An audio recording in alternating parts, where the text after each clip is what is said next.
Okay, so we're now recording.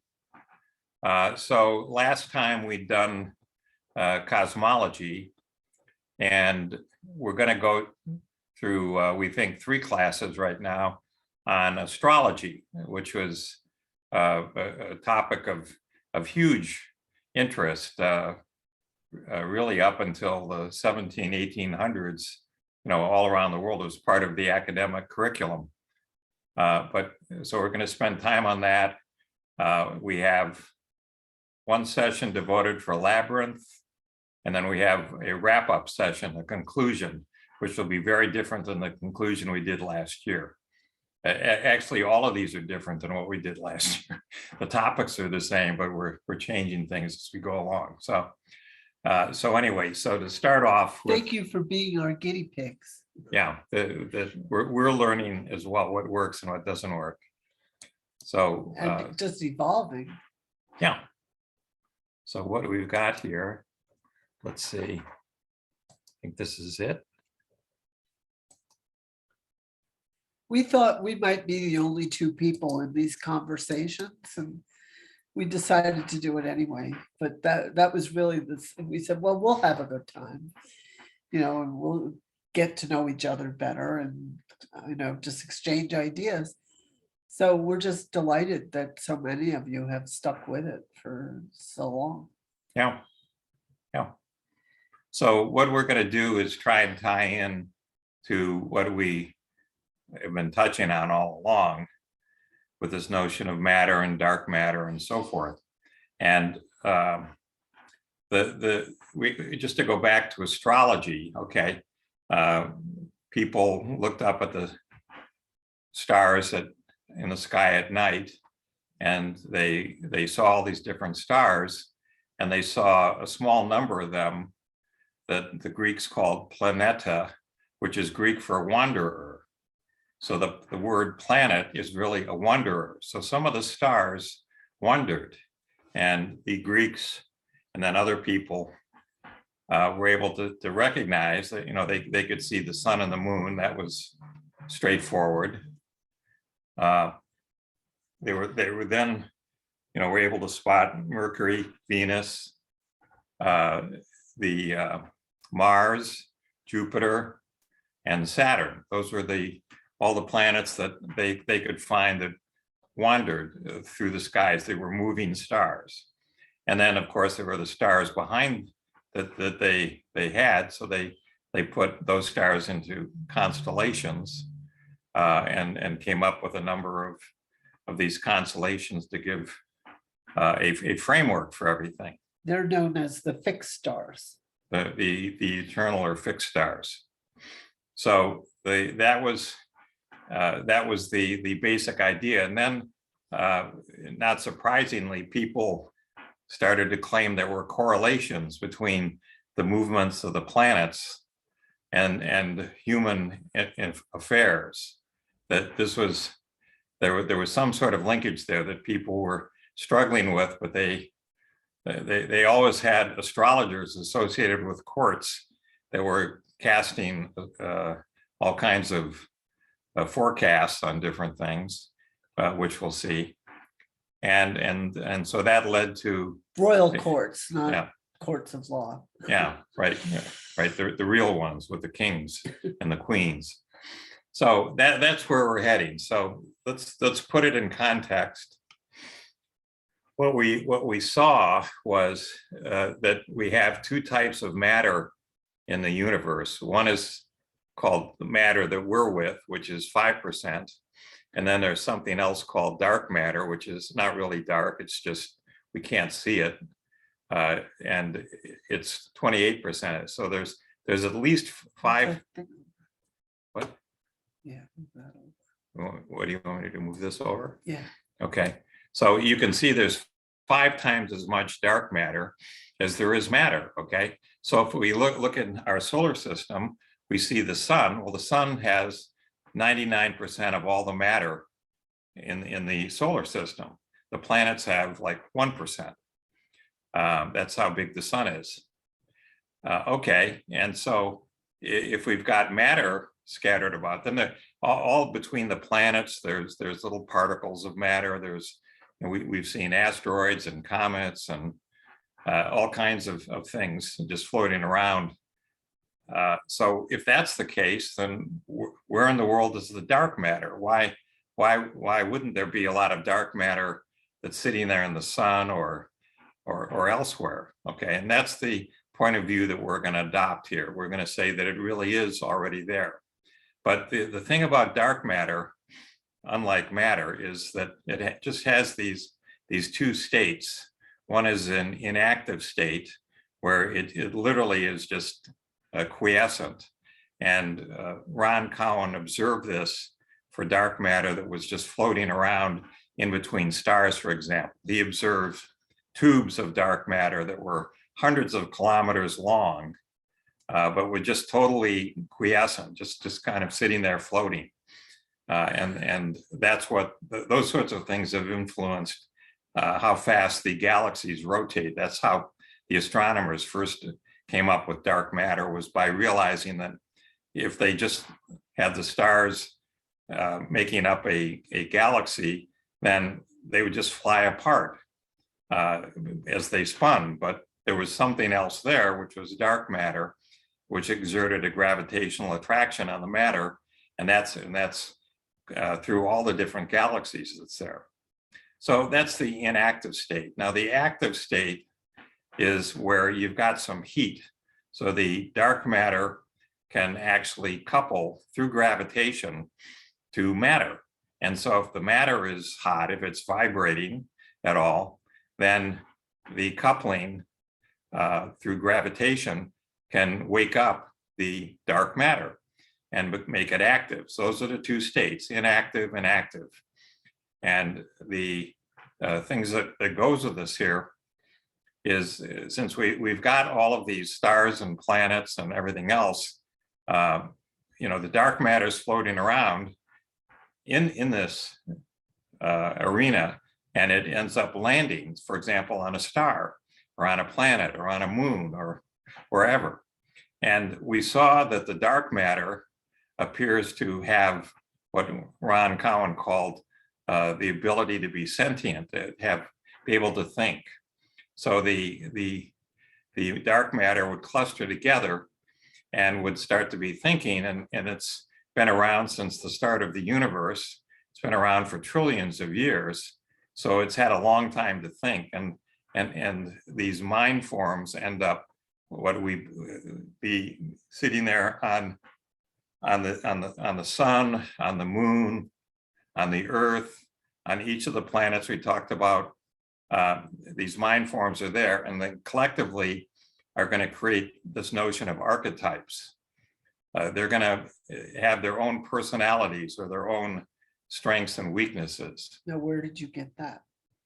What? I just fabricated it. This is So instant. we're quoting Dr. Barton Stuck here. This is hot off the press. Okay. So the other thing to keep in mind here is, that the planets and the moons that we can see, all of those things are physically much closer than the distant stars. So it appears there's like a two-tier hierarchy here, where we have everything that's in the local solar system.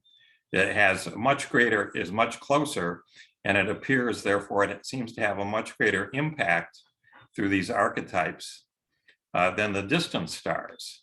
The distant stars have to do their own thing, but because they're distant, they're not as they don't exert nearly the same force that the nearby ones do. So that's our model or framework for what might be going on here. Now, when you're born, According to Bart. right, this is all according to me. You won't find this anywhere except on these slides, which I'll give everybody. So what you have here is that at birth, that's why it's important to capture your birth to the nearest minute, okay? The person that's born at that point enters into a ballet with all of these archetypes that are in the heavens, and they start to shape that person, and that person in turn is trying to shape them. but the end result is that there are distinct personalities of each of these archetypes, and they each influence the development of a person, really depending upon how you were born. Some of these things are way out there on Saturn and Jupiter, and those take, Jupiter has a 12-year period to its orbit. Saturn has what, 20 years? 29 years. So, you know, those are kind of there all the time, whereas something like Mercury goes around, what, 90 days? Or, you know, something. It's about a year. Yeah. So there's very different time The real scales. emphasis is on the wanderers, and the constellations are really just positional for the most part. They're the backdrop. It's really just sort of where we locate the wanderers, but the main thrust of, you know, so-called modern astrology is the relationships between the wanderers. So the angles that they form to each other are more important than the signs. The signs provide a secondary like coloration to the energy, but the energy of, say, if they're at 90 degrees, that's more significant than the sign that they're in. That's just backdrop information. Great. Okay, so that kind of flavors the energy. right. So the archetypes that are there on these wanderers or planets, that includes the moon and the sun, that these are the key interactions with any person. And I simply call these first order because this is just a pairing between the archetype on whatever planet or entity it's on and the person. There's a second order, and then obviously higher order where we pair them, where we have, say, two planets or a moon and a planet, and they interact with a person, or there's three of these and a person. And so we have higher and higher interactions, and these things end up entering in the ballet that goes on here. It's important to keep in mind where they are. Some things could be, for example, two things could be separated by 90 degrees in the heavens, okay? Or they could be separated by, 180 degrees or all kinds of other things. And that leads to stronger or weaker interactions with what's going on here. And it's felt that your moment of birth creates an imprint. And so that's why, as Bart said, we always look for the exact minute of birth. And that's a photograph of the sky that's taken as if you're lying on your back on Earth looking up at the sky. So it's geocentric, it's not heliocentric. We know that the sun is the center of the solar system and that we're in that solar system, but it's from the point of view of Earth because that's where we live. So I always say it's sophisticated enough of a system to know that it's subjective. Right.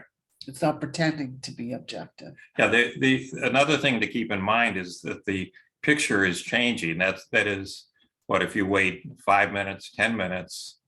The whole thing kind of rotates around. So even twins, no two twins have the exact same birth time. They're usually born around 10 minutes apart and their charts are quite different. You can have a closer birth time to somebody born in the same hospital at the exact same minute than your congenital twin.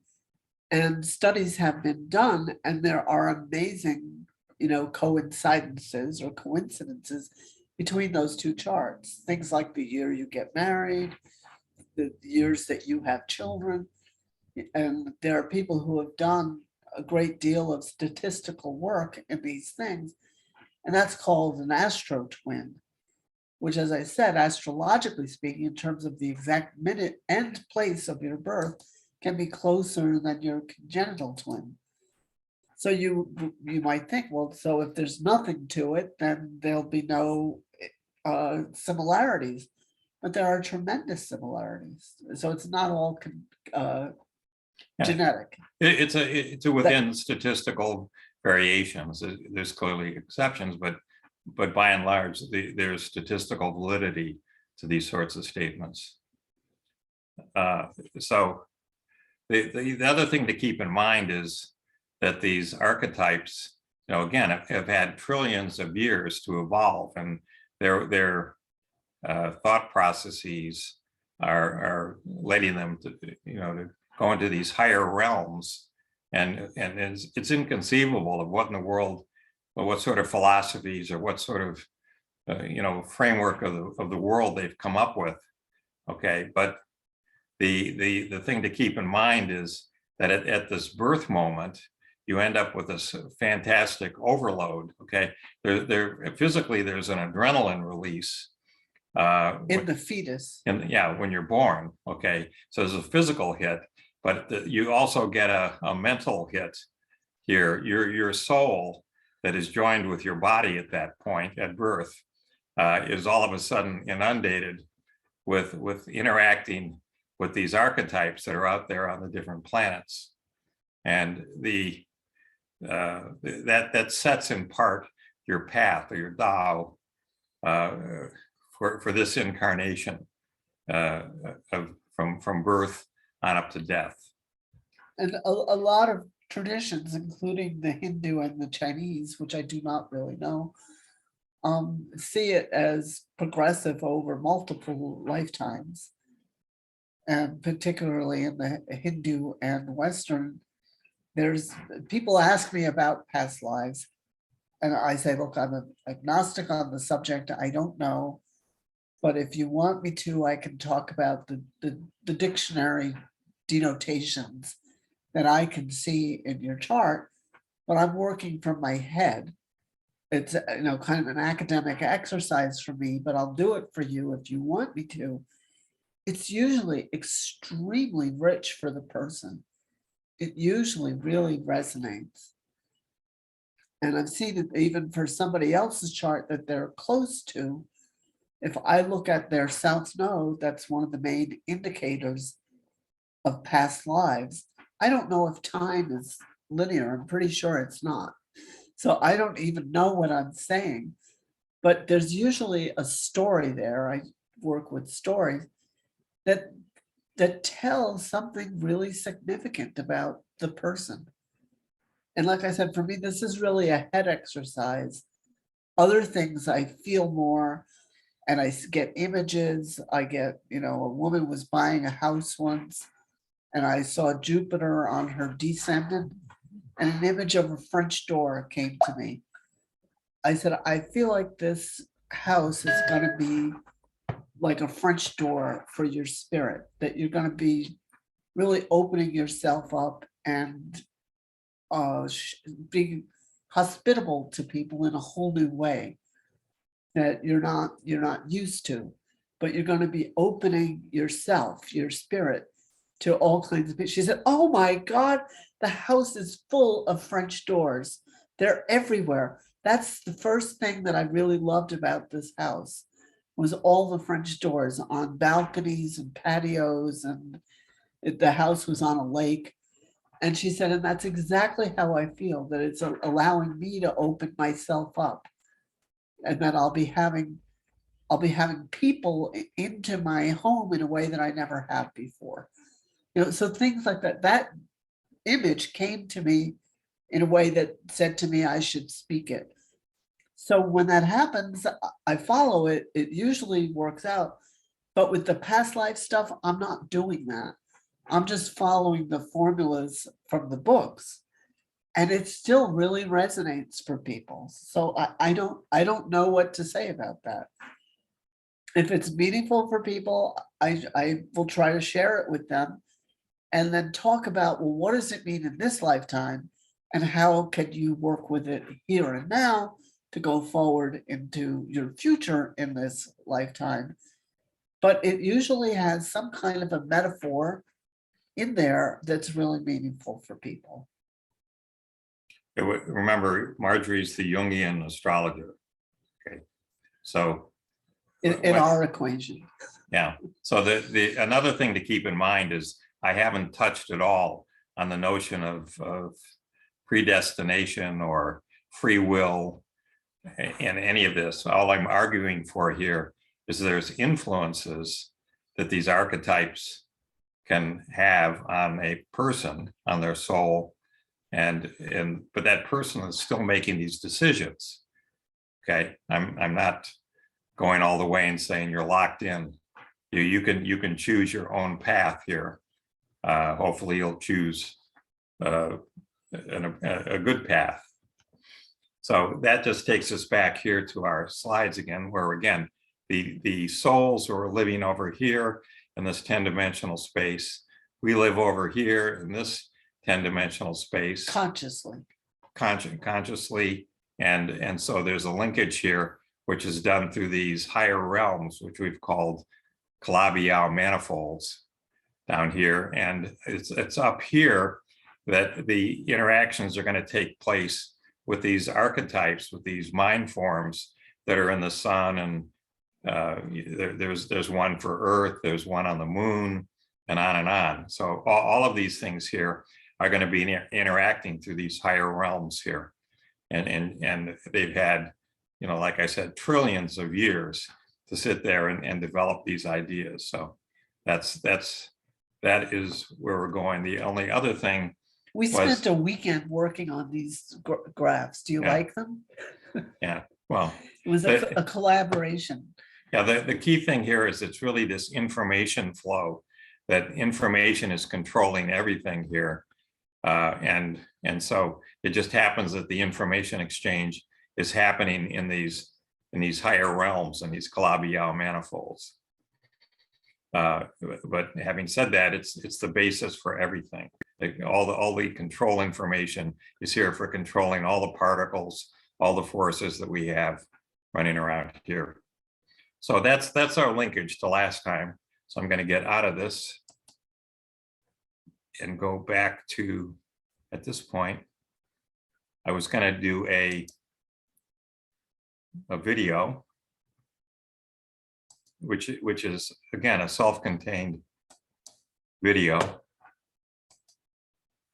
and it's just meant to spend more time on astrology.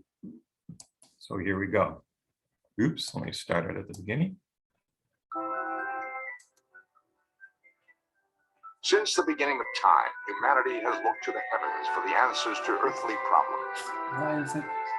Do the movements of the stars and planets hold the secrets to human destiny? Can the patterns of the stars reflect the hidden character of individuals based on the date and time of their birth?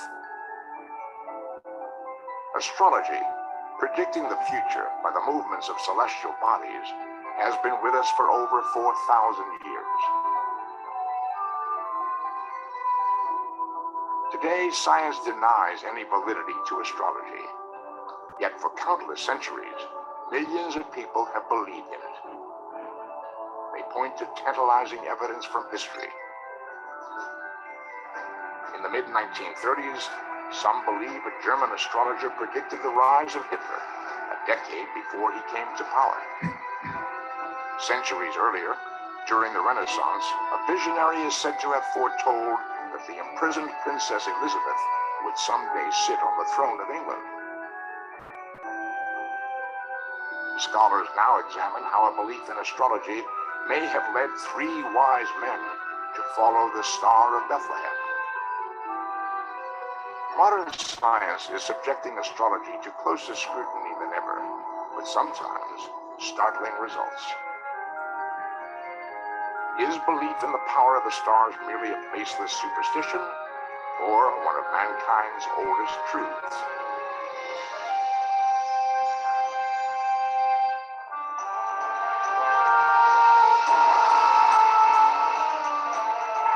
Do you recognize the voice?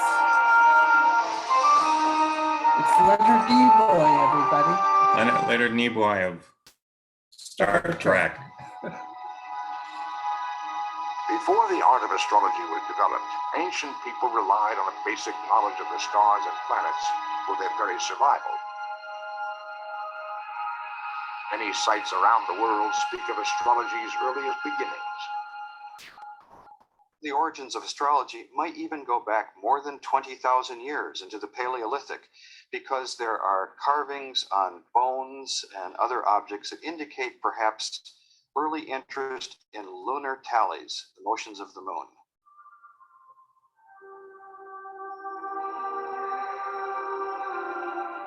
The astrology practiced today was born over 4,000 years ago in the Fertile Crescent of Mesopotamia, now modern-day Iraq.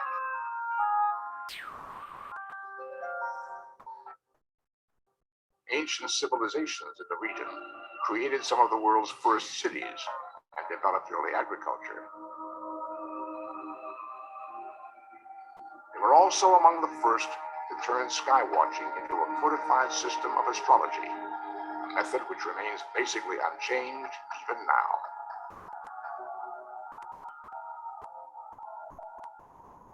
The Babylonian system of astrology might have been lost forever. Alexander the Great had not taken its study back to Greece after his conquest of Mesopotamia. When Alexander the Great invaded the East in 331 BC, this was a momentous event because he introduced Babylonian astrology to the Greeks and Greek mathematics and observational astronomy to the Babylonians. And the result was basically what we know today as astrology. Babylonian priests saw astrology as the works of the gods. Later, Greek philosophers applied astrology to reveal individual character and personality. By the dawn of Christianity, the Roman Empire had succeeded the Greek and inherited its passion for astrology. As the Romans marched through Europe, astrology went with them. But historians often wonder why astrology was readily embraced by so many. Society easily accepted it, from peasants to emperors. One Roman ruler would select his astrologers by subjecting candidates to a test that could cost them their lives. There's a very curious and quaint story about Tiberius Caesar hiring a personal astrologer named Thrasyllus. Tiberius tested his astrologers in a very peculiar way. What he would do is submit them to a test, and if they didn't pass the test, he would throw them off the cliff. Thrasyllus looked at the chart and trembled and said, "I see that I am in imminent danger of death, O Caesar. I know not from what cause." And Caesar said the equivalent in Latin of "you're hired." And Thrasyllus served Tiberius for the rest of Tiberius' life. While a fascination with astrology thrives in Europe, other cultures around the world also study the prophetic patterns of the stars. Chinese scholars devised an elaborate form of astrology based on associating each year with a particular animal. Constellation charts kept by stargazers for Chinese emperors are some of the earliest astrological artifacts ever discovered. On the other side of the world, the ancient Maya of Mexico and Guatemala create an elaborate calendar with incredible accuracy.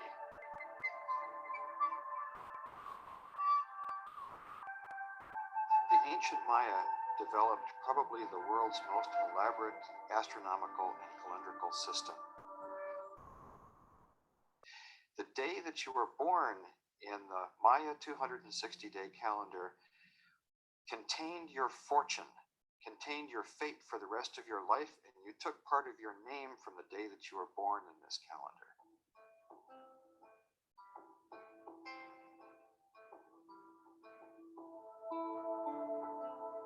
While the chronological accuracy of the Mayan calendar is well known to archaeologists, much more mysterious is the Mayan system of prophecy.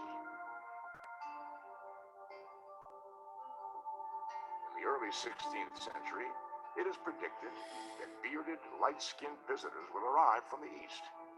But the specific time of their expected appearance lied years in the future. The Maya lived to see the prophecy fulfilled. In 1519, exactly as predicted, bearded, light-skinned people from the east set foot on the shores of Mexico. They are the conquistadors from Spain. The Mayan calendar may also hold a disturbing prophecy for the modern world.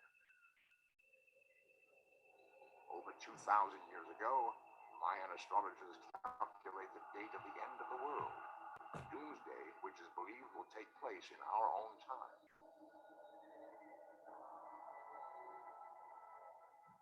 The Maya determined that the universe is destroyed and then recreated in regular cycles, once every 5,000 years.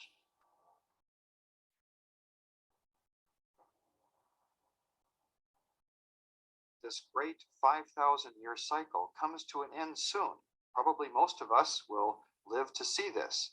The date should be about December 21st, 2012.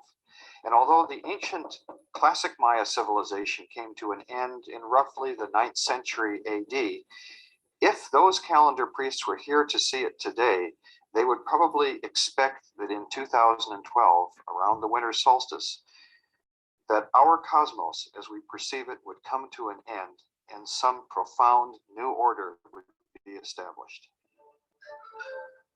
Did Mayan astrologers foresee a catastrophe as yet undetected by modern science? It is an ancient riddle to which the answer may soon be known.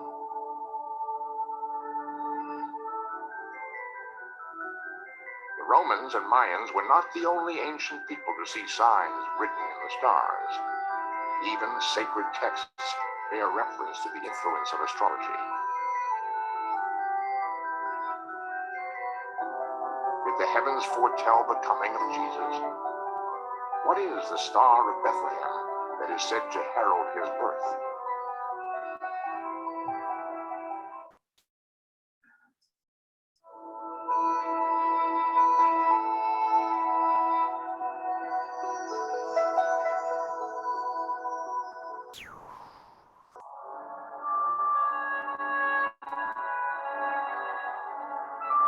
Some of the earliest references to astrology are to be found in a surprising place in the pages of the Holy Bible.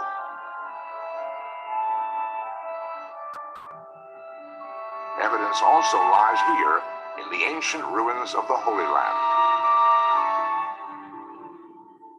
In 1932, archaeologists unearthed a 4th century synagogue in Israel. To their astonishment, they also unearthed something totally unexpected. In the very center of the temple, they find a beautiful mosaic of the zodiac.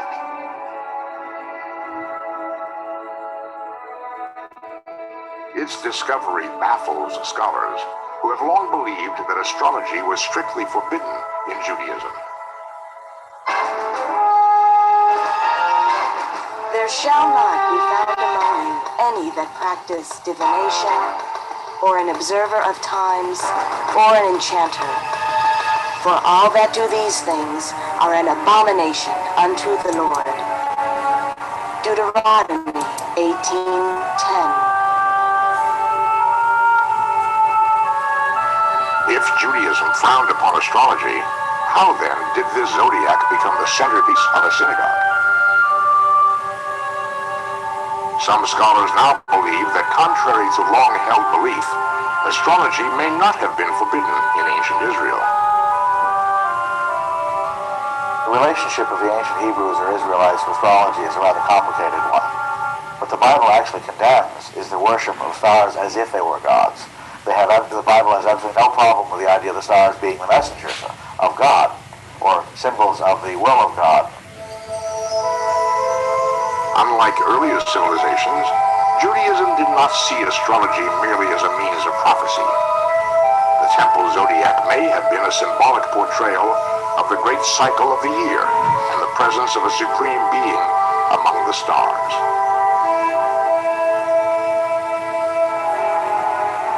Some scholars see the New Testament as the place where astrology plays a more active role in human affairs.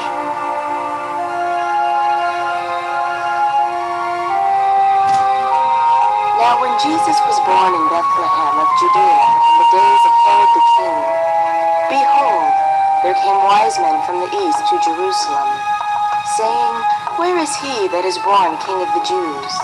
For we have seen his star in the east, and have come to worship him.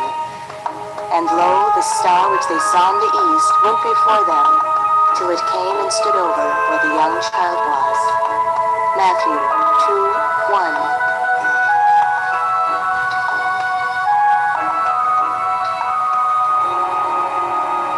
The story is one of the best loved of all religious tales.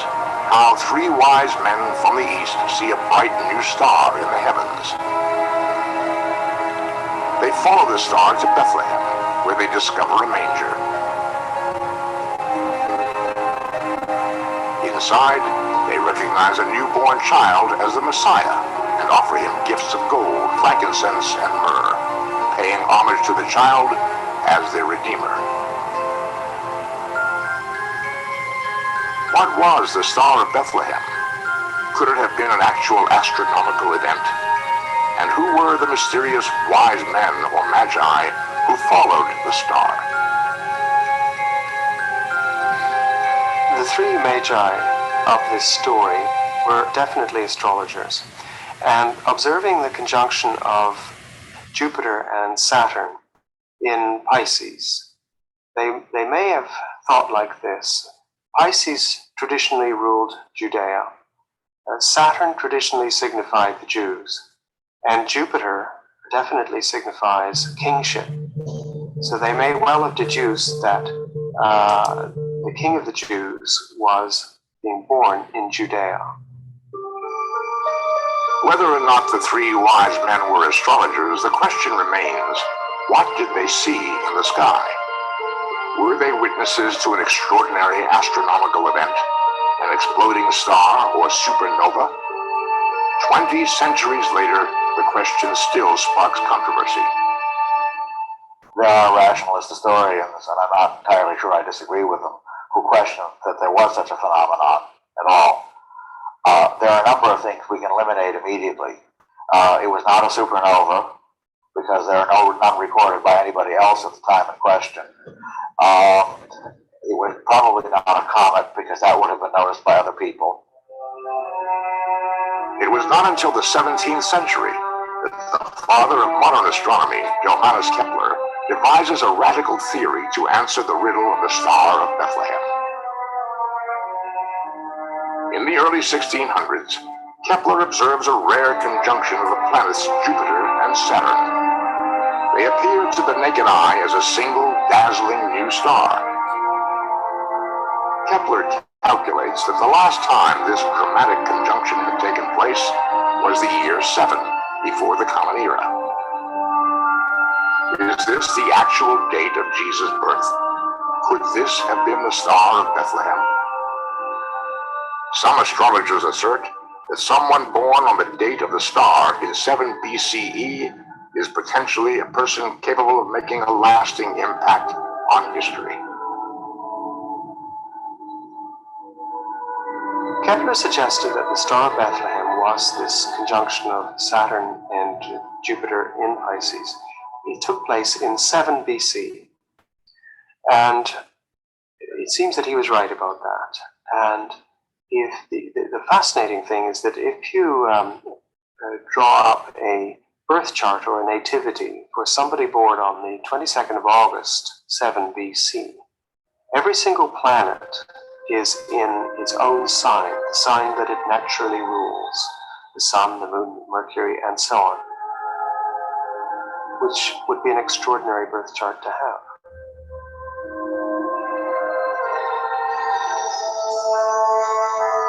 Astrologers believe that someone born under this conjunction of the planets would be destined to change the world.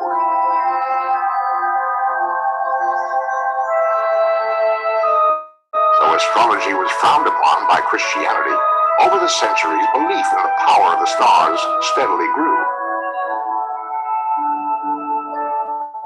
By the Middle Ages, astrology was part of the curriculum taught at European universities. Rulers often based decisions of state on astrologers' advice. I'd like to add the universities were all run by the church at the time. And it was required study.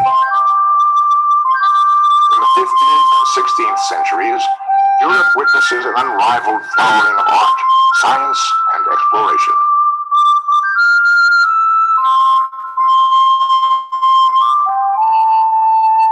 In this period of cultural ferment, astrology flourishes. During the Renaissance, there is perhaps no more intriguing figure than Dr. John Dee. Astrology enables him to foretell the destiny of a queen.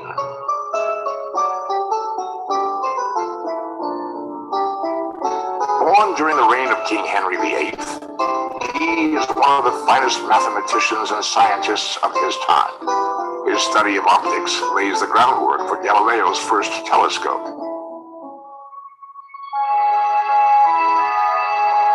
The year is 1555. Though Dee is widely known as an astrologer, he is nevertheless surprised when he receives a summons to draw up a horoscope for an unusual client. None other than a member of the royal family, Princess Elizabeth. England is in the throes of a succession struggle, and this youngest daughter of Henry VIII has been placed under house arrest. Queen Mary feels threatened by the young princess, and it is rumored that Elizabeth is scheduled for execution. Fearing for her life, the desperate Elizabeth summons Dee to predict her future.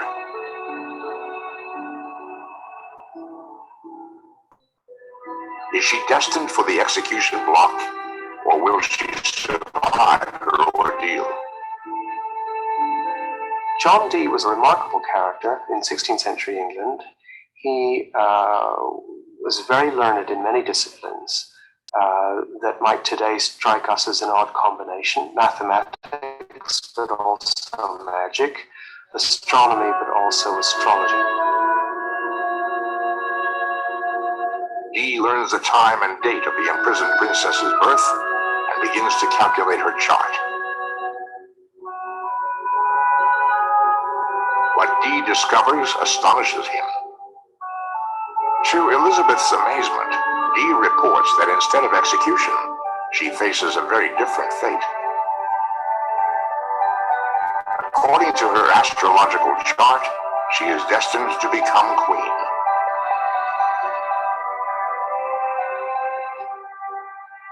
Learning of the prophecy, Elizabeth's rival, Queen Mary, throws Dee into prison for heresy and treason, sentencing him to be burned at the stake. But the sentence is never carried out. Incredibly, as Dee had predicted, Queen Mary dies suddenly and Elizabeth ascends to the throne. In gratitude, Elizabeth appoints John Dee England's royal astrologer. He would counsel the Queen on important decisions throughout her reign. Queen Elizabeth I asked him to pick a propitious day for her coronation, which he did. You might draw the conclusion, in view of how successful her reign was, that he picked the right day. Was Dee's horoscope an accurate prediction based on the stars, or simply a shrewd political guess? We may never know. But we do know that in the 15th and 16th centuries, throughout the world, astrology was entering a golden age. However, new discoveries in the heavens made possible by the invention of the telescope create an ever-widening gap between the science of astronomy and the art of astrology. One of the key figures in this growing conflict is the German Johannes Kepler. He has already proved that the sun is the center of the solar system. Though considered a founding father of modern science, many believe Kepler was also an astrologer. He provides tantalizing evidence to support the accuracy of astrology.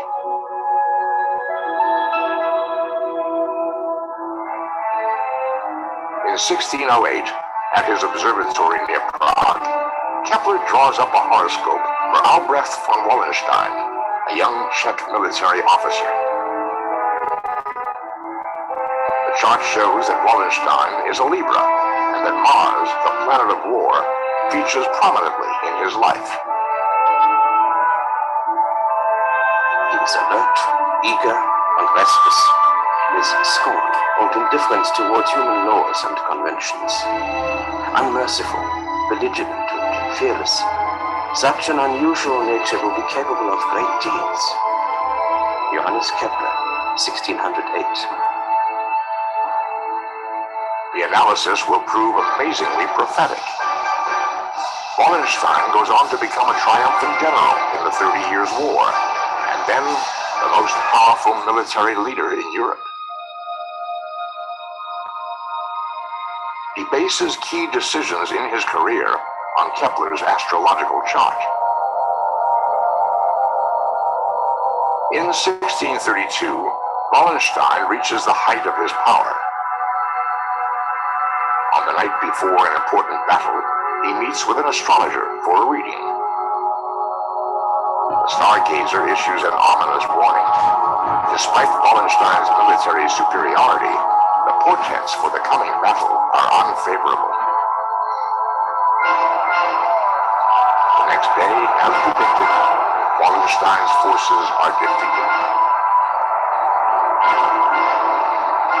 Was this another self-fulfilling prophecy brought on by Wallenstein's own superstitious belief in astrology?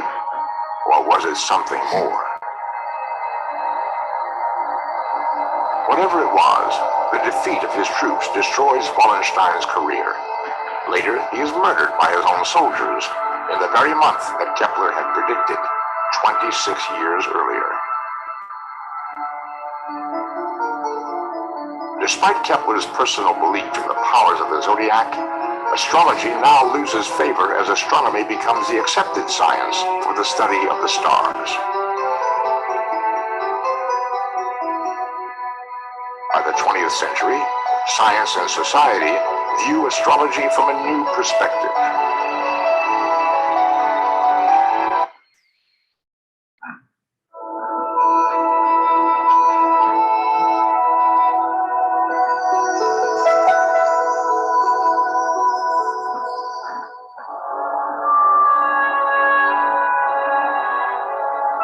Astrology, the study of how the heavenly bodies influence our lives and personalities. Books and magazines on the subject are perennial bestsellers. Every major newspaper in the country prints a horoscope column. While millions believe in this ancient art, many more vehemently deny its validity. And yet, the question persists. Could this centuries-old practice reveal anything about our lives today? Very, very powerful transits. I'm not surprised that you've just gotten your PhD because it's a very much of a Jupiter kind of quality. Susie Cox is a professional astrologer. Her clients include celebrities, lawyers, and business leaders. Really, the trick for you to make money and to feel real successful is to do what you love. It's not like, oh, well, I'll get a job and I'll do that. That doesn't really work for you. She believes astrology to be a complex synthesis of science and psychology. Astrology is the study of the planetary cycles and how that correlates with human patterns and behaviors in life. I think it's also a tool for self-understanding and personal growth. And I think it's also an ancient symbolic language that astrologers translate into easy words for people.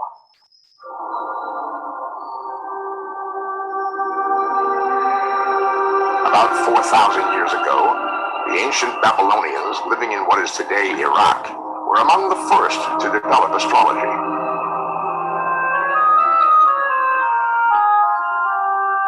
dividing the sky into 12 equal sections, they believed that the position of the planets and constellations could influence fate and destiny.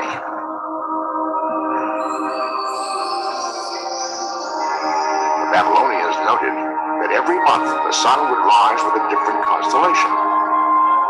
In March and April, the dominant constellation is Aries, in a pattern which was defined as a ram.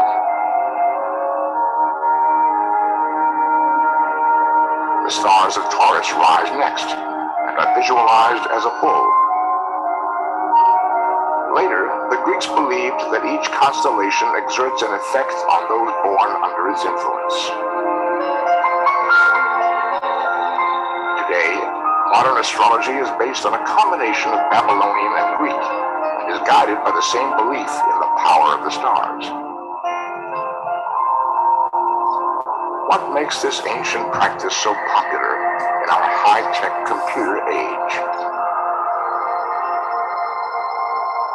Is it because people are looking for answers that science cannot provide? Or is it because, as professional astrologers insist, that astrology works? I've done 26,000 charts over the years, and I've learned that every person connects with their chart. All someone has to do is observe and pay attention, and you realize it does work.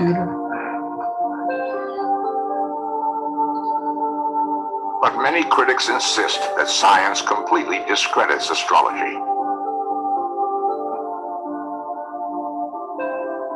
Well, we know that astrology can't work according to new laws of physics. Astrology is just utterly incompatible with a viewpoint of the world based on laws of physics. Whether astrology is true or little more than superstition, the modern era has nevertheless proven to be a bonanza for professional astrologers. But how did this practice from the ancient world become so widespread in this century? In America, one extraordinary woman was responsible for thrusting astrology into mainstream popular culture. As a new century begins, the burgeoning young medium of radio would make a household name of Evangeline Adams, an astrologer who captures the public's attention. Her horoscopes would become valuable collector's items. My great aunt had her astrology chart done in about 1927 by Evangeline Adams, and I happen to have her birth chart that she did. So I feel somehow I'm connected with Evangeline Adams through my great aunt.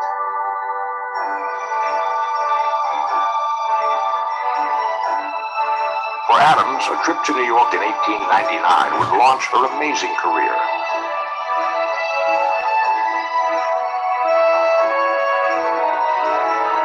Staying at the upscale Windsor Hotel, Adams draws up a horoscope for the hotel's owner.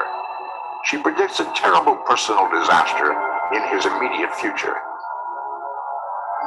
The owner laughs off her prediction, but the next day, when his hotel is destroyed by fire, he becomes a firm believer. Evangeline Adams escapes unharmed. Her remarkable prediction has made her fortune. Decades later, Adams will broadcast her astrological predictions on her own weekly radio show. Crowds mob her offices in Carnegie Hall, requesting readings.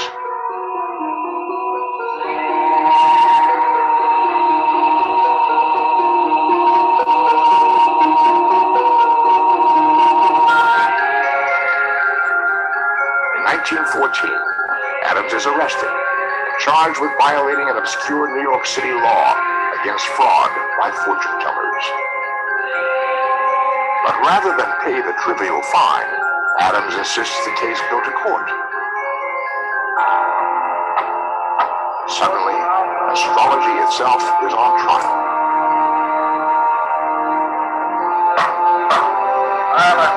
Adams in the courtroom. The case reaches its climax when the prosecutors put Adams to the ultimate test. They ask her to interpret an anonymous horoscope. She renders a detailed personality profile from the birth chart, ending in a prediction that the individual will face an early death from water.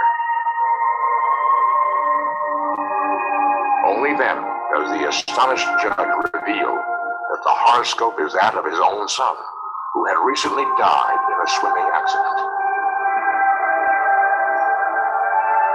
The judge admits that Adam's profile is uncannily accurate and proclaims from the bench that she has raised astrology to a science. The case is dismissed. Defendant dismissed. Could there have been more to Adam's predictions than simple luck? Though scientists still scoff, she has incredibly proven the effectiveness of astrology in a court of law.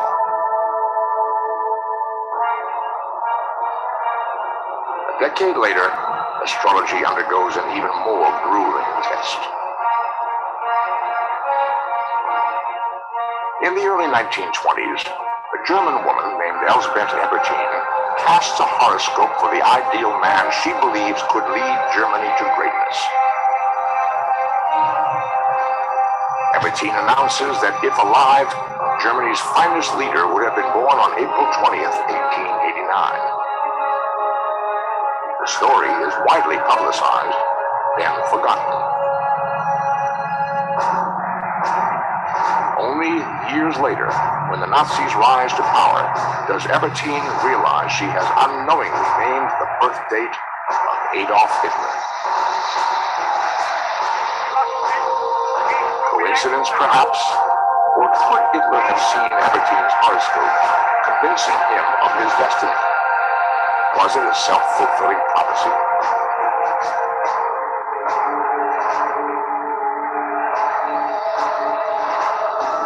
During World War II, rumors persist that Hitler uses an astrologer to plot his conquest of Europe.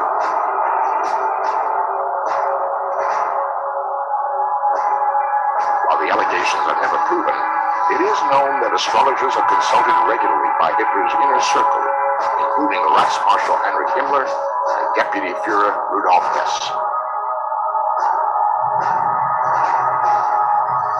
But the influence of astrology on Hitler's Third Reich is short-lived. It was understood by some astrologers that a configuration between the planets Uranus and Neptune that was occurring at the time indicated that it was a favorable time to make peace with the English. And so Hess, believing the English would work with Germany if only they could find an understanding, flew over, landed in a parachute, was rounded up by the British, and spent the rest of the war and the rest of his life in jail.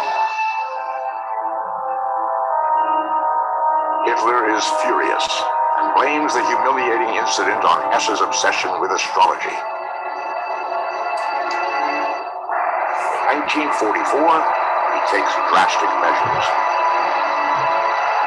Shortly afterwards, Hitler rounded up all the astrologers and put them in concentration camps and burned their books. And that pretty much ended the influence of astrology in the Third Reich.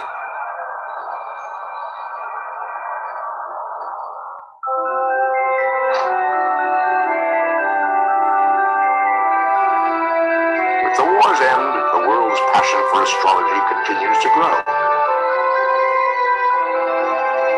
What accounts for the continuing belief in the power of the stars? And how can the accuracy of astrologers' predictions be explained? Does science hold the key to the mystery?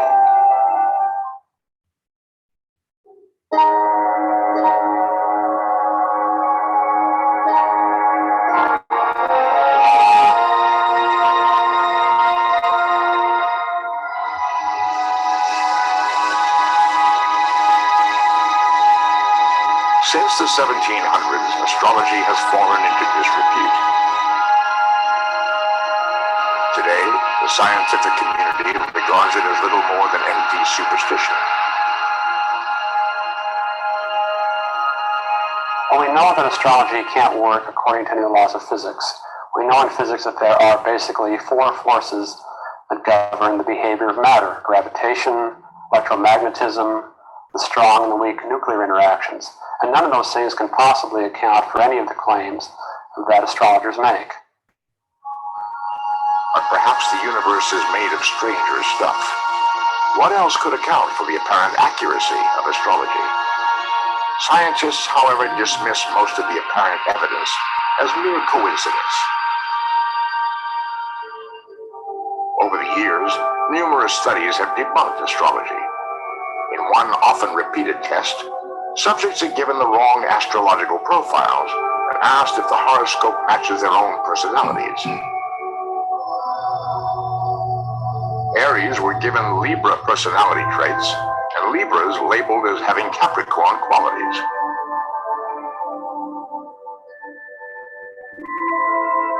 In every test, the vast majority of subjects said they recognized themselves in the false horoscopes, discrediting the validity of astrology.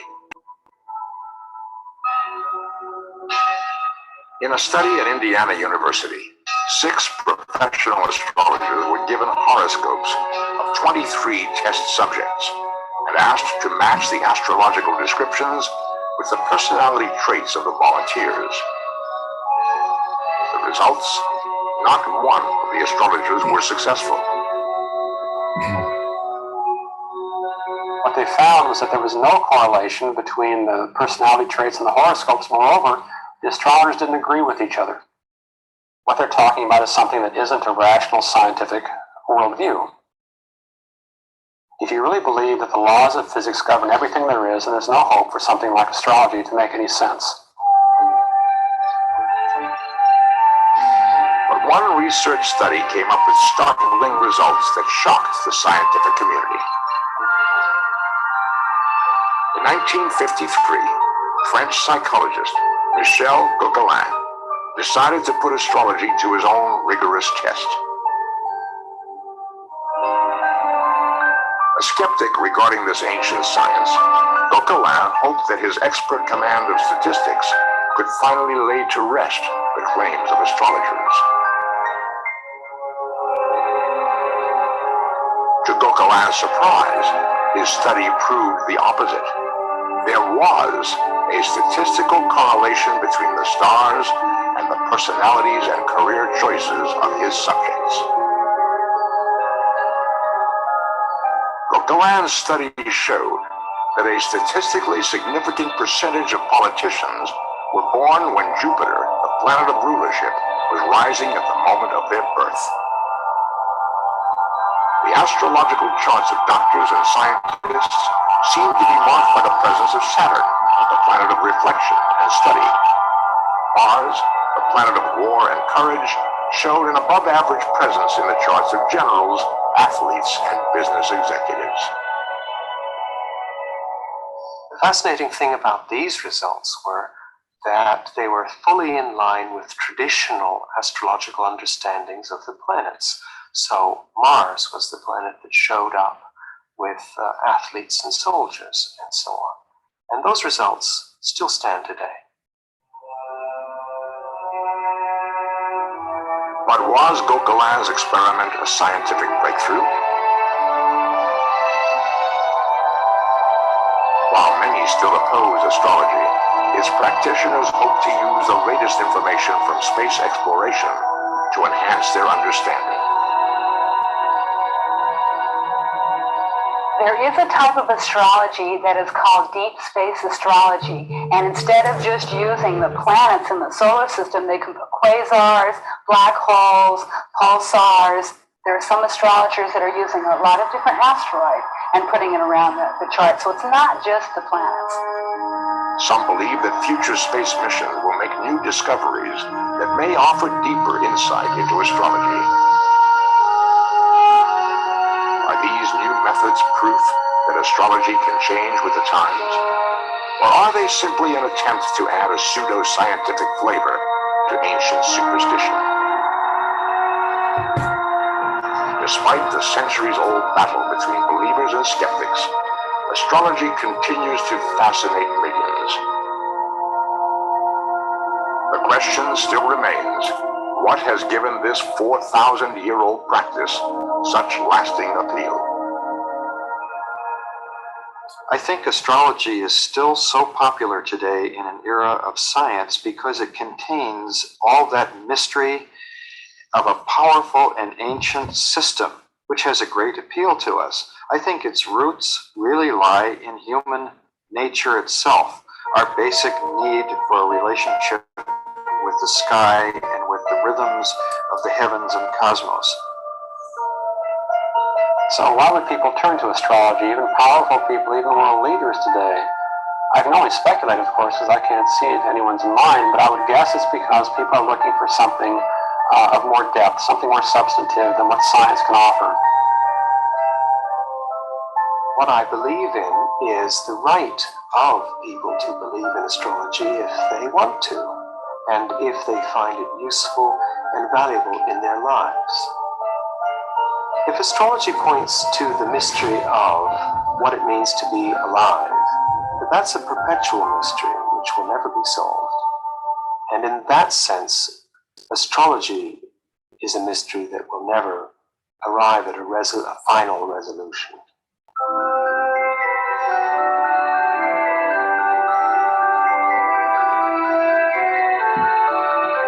For 4,000 years, astrology has intrigued humanity with the tantalizing possibility that we can predict the future.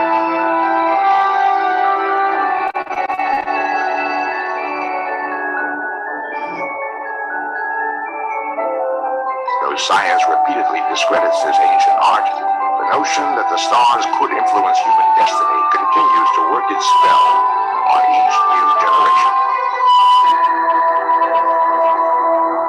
The interpretation of the starry heavens is still enveloped in mystery. Mystery as boundless as the glittering night sky itself, and as enduring as humanity's quest to unlock the secrets of the universe.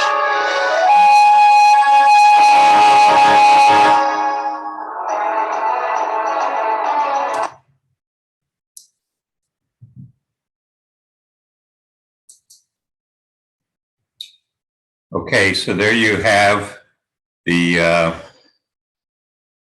current popular view of things from the History Channel.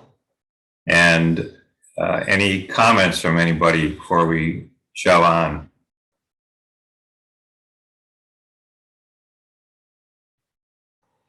Okay. I do have a question for Marjorie.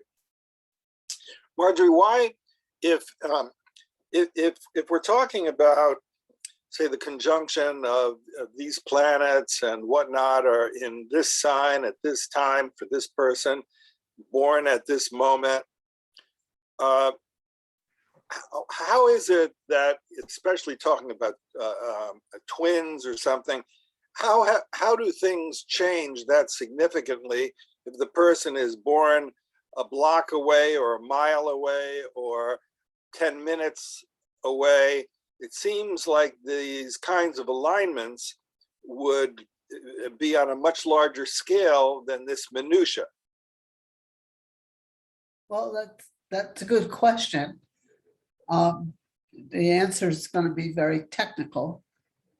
The horoscope shows a circle of 360 degrees, which are close to 365 days in the year, by the way.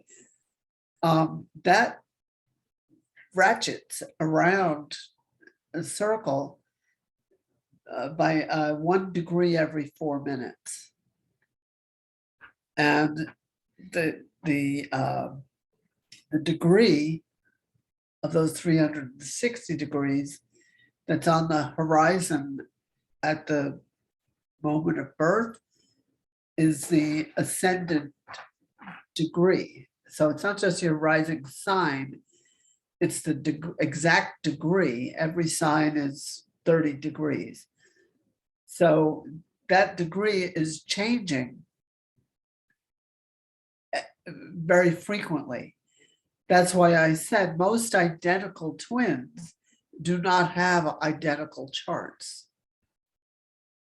And you could be born at the same time in the same hospital with somebody at exactly the same minute and have a closer chart than your actual twin. So Bruce and Ron could have had completely different, very different charts compared to somebody born at the exact same minute as either of them. So that rotation of those 360 degrees is happening constantly. So here's one. You see that's a picture of the sky at the moment of the eclipse that we just had Sunday night. And the planets in that circle of the zodiac. That's why I said the signs are considered to be positional, really. But this is changing like this. It's rotating around every 24 hours, as well as everything moving day by day, some more quickly than others. The moon moves more than a degree in a day. And the position of the moon is very personal for that reason. It moves more quickly than the sun. The sun moves approximately a degree a day. The word degree comes from in our language system, the German word Tag for day. Tag. So it's all time and space are completely interconnected. And just to pick up, again, there's 60 minutes in an hour and 24 hours in a day. So that's 1,440 minutes. Okay. And so in that total time there, if we had 360 degrees, just divide 360 by 1,440, and you get 4 minutes is 1 degree. So that's why you're the date at which you're born, you need to have the time as well, because just a few minutes can change. Bruce, you were, I think you said at one point that you and Ron were like 20 minutes apart in birth. Is that right? You're muted. Yeah. 20 minutes. So that would be again 5 degrees, which is huge. That can knock the ascendant degree is right here, the degree, not just the sign. That could knock it into the next sign. Yeah. So Right. it could be very, very different in your, expression. The rising sign is said to represent your persona. That's how you present yourself. So 20 minutes is a long time, astrologically speaking. That's your question. If you had 2 babies born at the same moment in the same hospital, you would speculate that using the example in this video, a word at this particular sign, that one might be a soldier, the next might be a sports person, and they might marry similar women with similar personalities and more or less the same time in the future. You would say that their lives would track that directly based upon being born at the same place at the same moment. Right. Well, and in addition to the work of Michel Gauquelin, which has been very controversial for many years, but it's gained a lot of. He was a statistician. That was his background. He set out to completely debunk astrology. That was his goal. He ended up founding a new school of thought within astrology. Those people wanted to call it cosmobiology. They wanted to get away from, the taint of superstition. And they did tons and tons of statistical research. There's another woman, I think I'm remembering her name right. I'm not, I have to look it up. Who also did a lot of research, and one of her areas of focus was what she called astro twins. To talk about just exactly what you're talking about. She published volumes. She is like considered to be the maven of birth data in Europe and America. She was an American. And she's got tons and tons and tons of birth data, and then did all this biographical research into tons and tons of different kinds of things, of actual biological twins and astro twins, and published volumes and volumes. And she's still alive as far as I know and still working. And I'll get her name before the end of the class. I'll turn on my other computer. And Yeah, get I her mean, name. there is Michelle Nostradamus, who ended up becoming an acclaimed astrologer because this prince asked for him to forecast his future. And he looked at it and he said, "Oh my gosh, you're going to be dying of a terrible wound in the immediate future."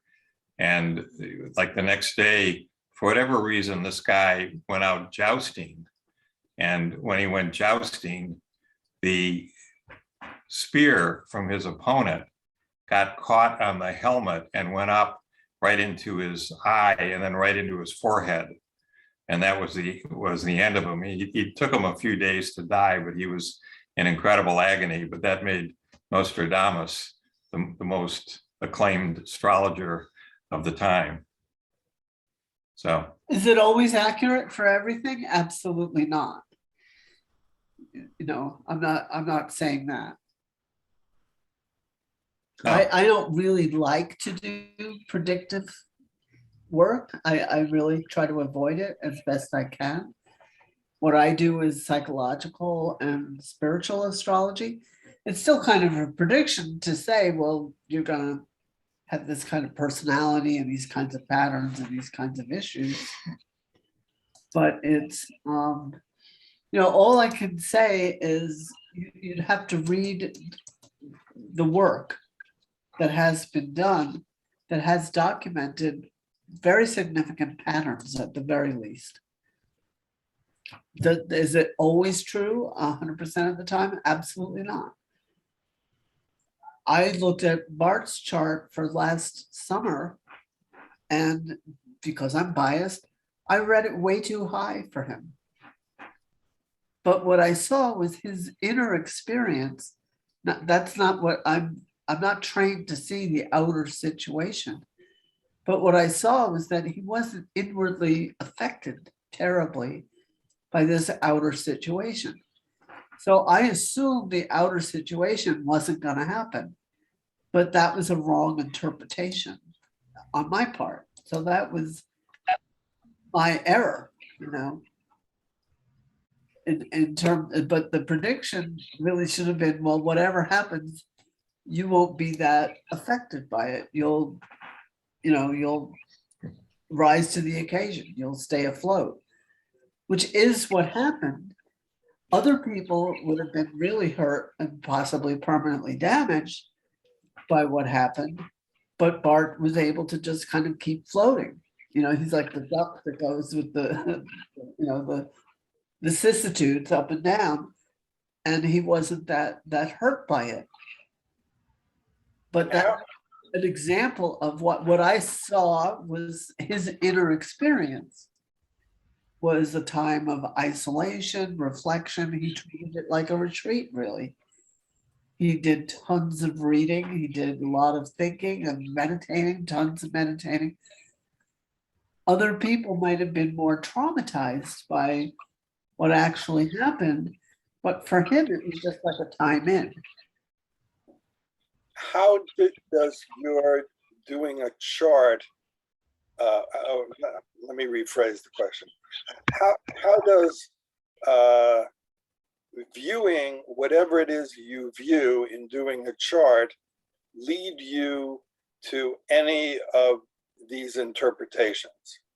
Well, yeah, I mean, Steve, why don't we just we have this little short video here on how to interpret your birth chart, okay? So I think that'll answer, what people would do. What Margie's trying to point out is is it's not simply the birth chart and how you've laid it out, but it's also the interpretation of the birth chart, which is what you're looking for, and that can be a major source of error. It can lead you down the wrong path. So that is not strictly objective. You know, that is a subjective, it's interpretation. And that's they say it's the art. That's the poetic part of it. You're interpreting something, but you're not going to know the level. That's where the subjective element comes in. You're not going to know the level of expression of the symbols that you're looking at, because it's not written in stone. It's not that simplistic. Well, I guess my question is a little bit different. You know, going to the more pedestrian, pardon the pun, situations, if you're crossing the street and you see a bus hurtling your way, you might go and think there might be something very negative in my near future, you know, based upon what I've observed. I guess what I'm asking is, what about the observance of you know, the stars and whatever lead one to any given interpretation, even if it's the interpretation is false? That's not my point. Is that how does it give you any interpretation whatsoever? What you're looking at is the interaction between the imprint that's created at your exact time of birth. That's your birth chart, your horoscope. And then you look at progressions and transits to that imprint. and each of the planets, including the moon And and the the sun. sun, have different. I just called them archetypes before, but that will influence.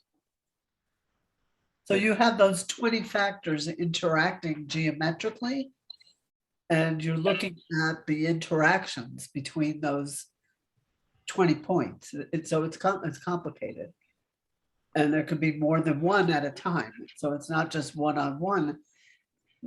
Bart has like 6 planets in the same sign, all very close together, plus his ascendant, all in Scorpio. So he's a Scorpio, but he doesn't have every single trait. That there's still a lot of question of level. The way it shows up for Bart, mostly I feel, is his depth. That he looks at things very deeply.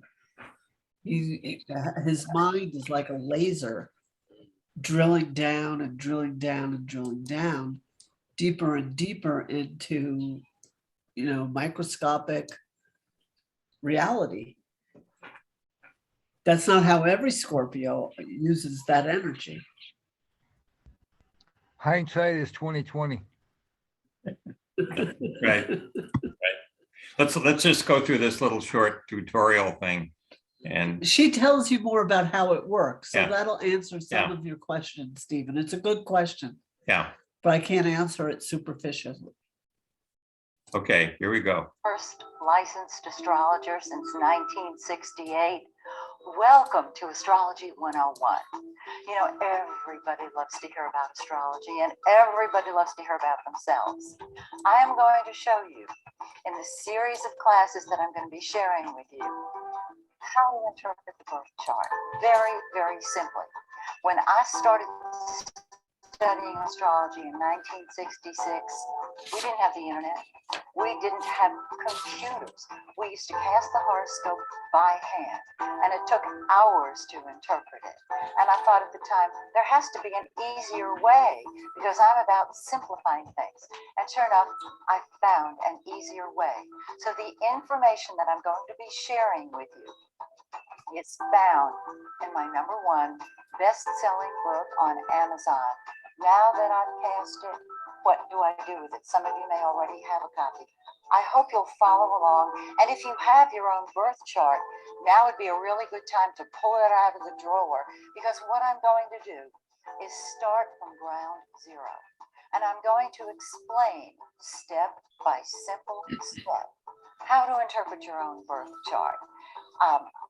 I years ago asked a friend of mine why she wanted to sit in on my classes because I'd already read her chart to her. And she said, Maxine, nobody gets tired of hearing about themselves. So if you've had your chart read, hear it again for the first time. Follow along as I take you step by step around the zodiac. Now, as you can see right over here, we have a wonderful zodiac that describes what a blank chart looks like. So let me tell you exactly what you're looking at. As you notice, it's divided like a pie into 12 pieces. We know it's 12 because we start here at house number 1. These are called houses. These you can see, each house deals with a different area of life, and we will run around the chart and talk about them. So we have 12 houses, and here they are numbered very simply counterclockwise. And so in your own personal chart, you have 12 houses. Now we have 10 planets, 2 nodes, and 12 houses. This means that when we actually look at the chart, some of those houses are going to be empty. That doesn't mean that part of life is devoid of any energy. It means it's simply not as important as the houses that have planets in them. And we will take that, as I said, step by step. But first, let's look at a wonderful description of each of the houses. Let's start, first of all, with the first house. This is the most personal point in the chart. This is the house that describes your physical appearance, your personality. It describes you more than your sun sign, in fact. And when we get to it, there's going to be a sign, a zodiacal sign on each cusp, each edge. The sign that is right here, if this were a clock dial, this would be 9 o'clock. The sign that lands here is called your rising sign, and that rising sign describes you more powerfully even than your sun sign. So you can see the importance of the first house. Very often there are no planets in the first house. If you've got your birth chart in front of you right now and you have an empty first house, you may be saying, does this mean I have no personality? No, not at all. What it means is this is not the lifetime in which you chose to be assertive and to take charge and to put yourself first. There's nothing wrong with doing that. There's no judgment in astrology. It simply is. And so here we have the first house. It describes you more personally than any other house. Let's move on to the second house. And this is the one everybody wants me to look at when I do their horoscopes. This is the house of money and possessions. And people can be our possessions. Chairs, tables, cash, money. Very, very important. But these possessions determine our value structure. And so if you have nothing in your second house, don't worry. It doesn't mean you're going to be living in a box under a bridge. What it means is that money per se is not part of your focus, because when we get to it, you'll see that the horoscope is a snapshot of you taken of the heavens at your exact moment of birth. And many of you know that in order to do your own chart, I have to have your exact minute of birth, the month, day, and year, and the city where you were born. Some of you already knew that. Okay, so we're going to get to that snapshot. The third house, very, very important. This is the house that deals with communication. It's our mouth and our mind. It's what we think about, how we communicate. It deals with short trips. And if you have any planets in your third house, you know you get bored easily and you want to take short trips and you're a talker. And if you are not programmed to express your ideas, you're certainly thinking them. The fourth house, very, very important. This fourth house is the foundation of your life. It deals with home and family. It deals with emotional security needs, and it deals with the nurturing parent, which traditionally is mother. Although nowadays, there are a lot of men who stay home while their wives go to work.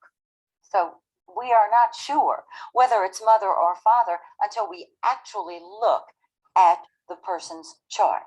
So if you have planets in your fourth house and you've been wondering, is this my mother or my father? If I sit down with you and interpret your chart, I should be able to help you determine that. Okay? So this is very, very important. People with fourth house planets love to touch base with family members. They love to touch base at home. If they go out to dinner, they will stop at home first. I used to ask a friend of mine, why do you have to go home before we go out to dinner? Are you afraid the house won't be standing? I thought I was being funny. He was taking it seriously. Okay. Fifth house, the house of fun and games. And this is all kind of fun and games. Yes, let your imagination go wild. Do you like sports? Do you love to play a musical instrument? Do you just love to sit in front of the TV with a bowl of popcorn and the remote? That's fun. Fun and games. Now, the fifth house also deals with children. So if you have children, they're going to show up in this fifth house. Very often our pets are our children. And I read them in the fifth house if that particular person has a pet that is like a child to them. The sixth house, very important house. This house deals with your work, your health, and your service, whatever service you provide to the planet. And when we look at this sixth house, if you have any planets in your sixth house, you're a worker. You want to be needed, you want to be busy all the time, and you don't want to just cross those T's and dot those I's. You want to be contributing. You want to feel that you're needed. In fact, if you have planets in your sixth house, if someone says to you, I need you, what they're really saying is, I love you. And I'm going to go over this again so that by the time we are finished with these shows, you're going to be able to interpret not just your own chart, but everybody else's. Okay? Seventh house, very, very important. The seventh house is directly opposite the first. The first house is you. So the seventh house deals with all of your relationships, from business relationships to personal relationships. It deals with the public. It deals with open enemies. It deals with litigation, which is very, very interesting because the seventh house deals with marriage, or at least a legal union. And so the seventh house deals with legal unions. You meet someone, you have a legal union, everything's wonderful, and then you decide, oh, this isn't working. The seventh house is the house of open enemies. And so that partner can become an adversary. And so then you take the relationship to court or to an attorney, once again, the seventh house, to dissolve it. On the other hand, you may have a relationship that goes on for 20, 30, 40 wonderful years while the two of you learn about each other and help each other grow. Again, it depends on the planets in the seventh house, which we will touch on, of course. Eighth house, wow, this is the most powerful house in the entire zodiac. It deals with transformation. The eighth house is the house of secrets. And if you've got anything in your eighth house, people entrust you with their secrets. You may not want them, you get them. And you have to keep them to yourself. The eighth house is the house of power and control. And you will learn in this lifetime to let go of control and simply take charge. That's the highest version of this house. The eighth house also deals with joint finances, other people's money. And if you have anything in the eighth house, you're wonderful at helping people create money. Ninth house deals with our principles, our belief systems, our philosophy. It deals with long trips, whereas the third house deals with short trips. Can you see how it's a very balanced circle? And so anything in the ninth house helps you stand back, see the big picture. You see the forest in spite of the trees. The 10th house, this is the one that the world sees. This is your public image. This is your career. A lot of people are retired and say, I don't have a career. I beg to differ. Yes, you do. It can be simply nurturing your grandchildren. It can be teaching something at a local YMCA, or it can be gardening, whatever it is. You don't have to earn money for it. That is your public image. And the 10th house is traditionally the out front parent, the person who teaches you how to deal with the world. The 4th house parent teaches you about home and family. The 10th house parent teaches you how to deal with other people. Now, it can be your mother. It doesn't have to be the father figure. Again, it's up to you what you chose to create in this lifetime. It is mirrored and reflected and illustrated in the chart. 11th house deals with our friends and group activities. This is the house of the humanitarian. And you're going to find that if you have any planets in the 11th house, I can tell you right now, and I'll probably say it again, you ask yourself at least once a week, am I crazy or is the world crazy? Because you are so far ahead of your time. You are the humanitarian. And you see how important it is to create peace and harmony for the whole. Because when you do it for the whole, the individuals within the whole also feel it. Most people don't think that way. And so you have always felt that you were different. You are. I mean that as a compliment. Pat yourself on the back for that one. And the last house is the 12th house. And this deals with behind the scenes activities of all kinds. And I know your mind is going round and round on that one. All kinds. When I look at the United States chart or the chart of other countries, very often there's a huge amount of 12th house activities for obvious reasons. They don't share everything. Surprise. They keep it private, behind the scenes. Okay? Now, it rules the subconscious, it rules the spirit world.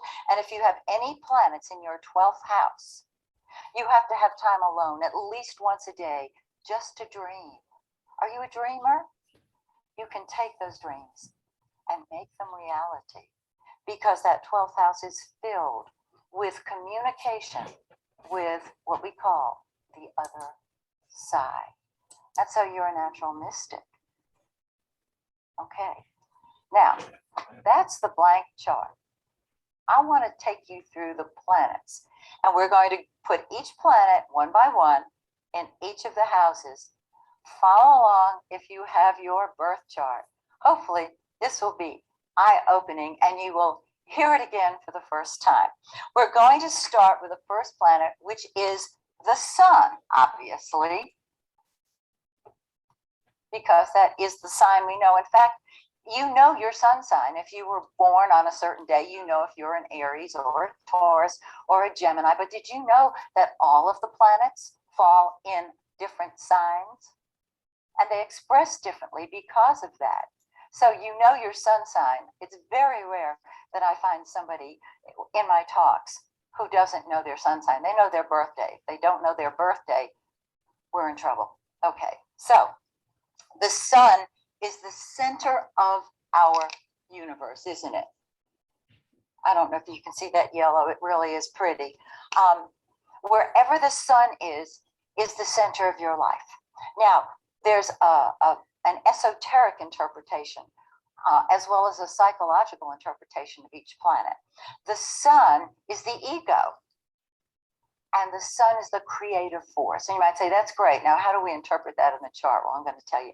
The sun is also daddy's message to you. So if the sun is in your first house, the center of your, forgetting whatever sign it's in, the center of your life is you, your body, your personality, your appearance. So you're going to say me first, because the first house of the zodiac is a me first house. And you might say, well, that makes me sound very selfish. Oh, no, it doesn't. I want you at my next party, because you're the one who lights up the room. You're able to talk about yourself. You're able to share ideas about yourself. And that breaks the ice for everyone. In other words, as I go through, I tend to be a very positive person I'm an ordained minister with the Universal Brotherhood, and I see everything as positive. Even the so-called bad planets or bad aspects. There's no such animal. It's just energy. And we'll get to that in a little bit. So the center of your life is you. And your father, your daddy's message is put yourself first. This is by his presence or his absence. Either he did put himself first or he didn't. Now, some people say to me, I never met my father. I was adopted. Wonderful. Your adopted father is the one that you're looking at here, whoever you consider to be your father. Grandfathers, grandmothers very often raise children. And so it can be grandfather. However, there is a daddy involved on some level. If the father is not present, it is by his absence that he gives the child the message, you're on your own, kid, and you need to put you first. And I say, bravo, go for it. Put yourself first. There is nothing in the chart that you want to squelch. This is your roadmap for this lifetime. Do it. Okay, let's say you have the sun in the second house of money. So the center of your life is money and possessions. And wherever the sun is, it lights it up. The sun is the giver of life. Now, you might be saying, well, I've got the sun in the second house, but I've never seemed to have enough money. What I have found is that people with a second house sun always feel that they don't have enough money. It's really funny. Does it mean they're going to win the lottery? I don't know, but worth a try, isn't it? Daddy's message is get the money, honey. Make sure that you get the possessions. Make sure that you hang on to things, because this is the house of things, all right? Third house. This is the house of the conscious mind. And wherever the sun is in your chart, as I said, that's the center of your life. Well, you've got great ideas. It's like you have a bulb that goes off in your head. This is to the sun in the third house. Daddy taught you to talk and certainly to think. You get bored very, very easily. You've got to be on the move at all times because this is the house of mental curiosity. This house also describes your siblings, brothers and sisters, the oldest one in particular. And I'm going to explain what I'm talking about for the advanced student in just a minute, because I'm going to go into charts within charts. This is not meant to get complex. It's meant to simplify. Okay, let's put the sun in the fourth house. Very exciting placement. Now, the sun is a masculine planet, and it represents daddy. So right away, we think, oh, the fourth house parent, the nurturing parent, the one who taught you how to deal with family members is your father by his presence or his absence. However, with the sun in the fourth house, the center of your life is your home and your family and security needs. I also want to add that the fourth house is the end of life. I don't mean that moment just prior to lifting off and taking off, but I'm talking about the mature part of your life. And what that sun in the fourth house says is it gets better and better and better. And those of you who don't have your birth chart in front of you now are probably wishing you did. And let me mention this. If you will contact me at my website, MaxineTaylor.com, tell me that you would like a printout of your chart so that you can follow along. I'll be happy to do that at no charge for you. MaxineTaylor.com. Okay, now let's look at the sun in the fifth house. Wow, when I see the sun in the fifth house, I know that this is a person who loves to have fun. And they're very good at having fun. Are they an athlete? Maybe. I don't know.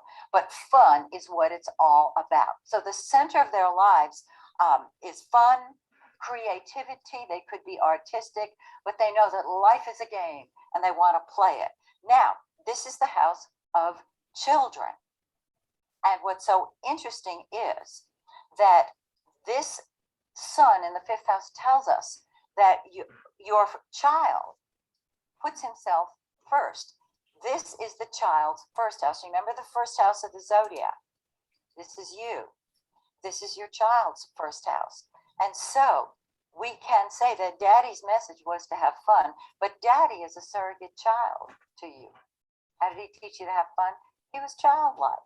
And your first child is going to be his or her own authority figure. Hope that's not too complex. Okay, moving along. Sixth house. If you have the sun in the sixth house, you are such a doer. The center of your life is service. It's being needed. It's being busy all the time. And daddy's message was get a job. But the sun is the authority figure. The two luminaries, the sun and the moon, those are our authority figures. And so that sun there says, whatever job you have, you need to be the boss. Whatever project you're working on, you need to be the boss. Okay? Makes sense, doesn't it? Now, let's talk about the seventh house of partnership. With the sun in the seventh house, the center of your life is partnership on all levels. You've got to have that one-on-one relationship. Now, daddy's message is get married, get married, get married. Not literally, but that's the message. Also, very often there is an emotional attachment to your father so that you are equals. Very, very interesting. The sun in the eighth house, this is the house of transformation. And what the sun there says is that your ego is going to undergo a transformation in this lifetime, that you're able to help other people with their values and their money. It is awesome. And daddy's message is keep private, keep your secrets to yourself. Because anything in the eighth house is going to be transformed. The sun in the ninth house, center of your life is the big picture, your philosophy of life, your principles. Daddy's message is go long, get on a plane and go. The sun in the 10th house, this tells us that daddy is the out front person. He's the out front parent. He's the one who said, be on top, make sure that you're the boss. However, what you have probably found is that every time you climb up to the top, someone else is there already representing daddy to you. Isn't that interesting? There's always a little catch-22 on these things. You may have noticed that. Okay, the sun in the 11th house. I love the sun in the 11th. Now, the center of your life then, because remember, that's what the sun is, the center of our lives. Center of your life is friendship, but it's humanity. It's dealing with other people's children. If the 5th house is your children, the 11th house is other people's children. Who are other people's children? Everybody. The entire world is someone else's child. And so this is why you see the good in the whole and use it toward the betterment of the whole. It makes you a humanitarian. Okay. And daddy's message is be a friend. And there's the sun in the 12th house. So the center of your life is nobody's business. It's private. You need your solitude and your privacy. The center of your life is very spiritual. You've got to be alone once a day just to process what's been going on. You cherish your privacy. You love it. Now, I promised to talk about charts within charts. So here we go. The 7th house is partnership. Let's look at it as marriage. Okay? It doesn't matter what type of marriage, it is a marriage. This 7th house is your first spouse, your first husband or wife. If you've been married more than once, you count 2 more houses. This is your second spouse. 2 more houses. This 11th house is your 3rd spouse. And by the time you hit the 1st house, you have met your match because you're looking at yourself, aren't you? And you might say, oh my goodness, there's so much involved. Yes, when you have a horoscope interpreted, you can see everyone in your chart. So let's just take a look at your 1st spouse. This is his, I'll say his for generic purposes. This is his personality. This is his money. This is his mind. This is his home, his kids, his job. Oh, that's you, your money, etc., etc., etc. If you have 2 spouses, there's the 2nd spouse. That's his personality and temperament, his money, his ideas, etc., etc., etc. And so you can go around the wheel. You can do it with children as well. If you have 3 children, here's your 1st child in the 5th house. The 7th house is your 2nd child. So your 2nd child and your 1st spouse are teaching you the same exact messages. There's your 3rd child. If you're married twice and have 3 kids, they are both, the 3rd child and the 2nd spouse are both teaching you what you need to know. That's it for this segment. Please join me next time when we go through the moon and Mercury and all the other planets. Okay. So let me get shut down. Okay. So that's an introduction, and I'll go into more in the next 2 classes. Any comments from anybody? It's already 9:04, so I'm just sensitive about the time.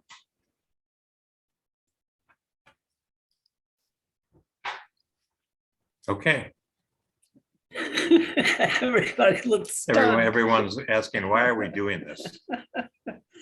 We hope it's going to get better next week.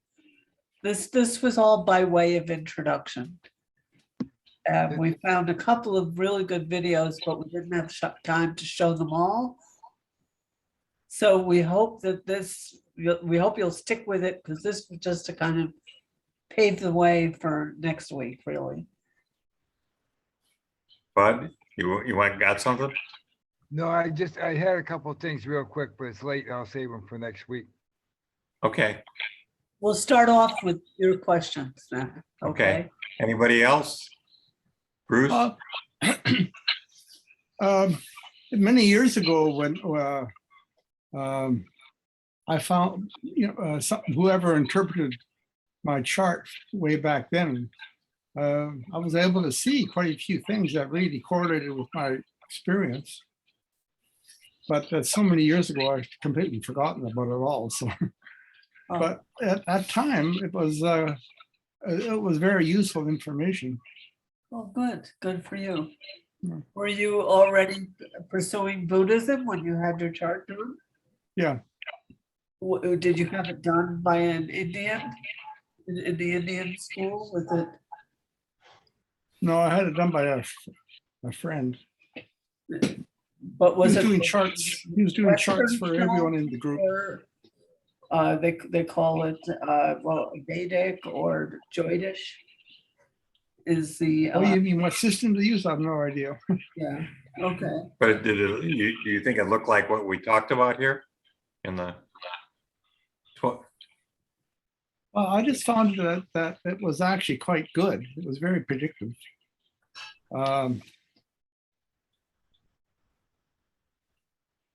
it's so long ago. I mean, my teacher called me a watered down Leo, because my sun sign was Leo and my rising sign was Cancer, and I had moon in Cancer. So he called me a watered down Leo. Well, I would say that's probably a good thing. Yeah. It probably adds to your compassion. All that. Yeah. It's been so long since I visited that, so it's all gone now. Well, Curious, Bruce, how is it useful to you? Well, it was positive. Like it gave me a positive view of myself. It gave you a framework that you didn't have before for how to view who you are and what you're doing. Yeah, something like that line. Yeah. So, okay, that's it. Everybody have a great weekend, Thanks- and thanks for tuning in. enjoy spring. Thank Bye- you. Bye-bye. Everybody. Okay. Bye-bye.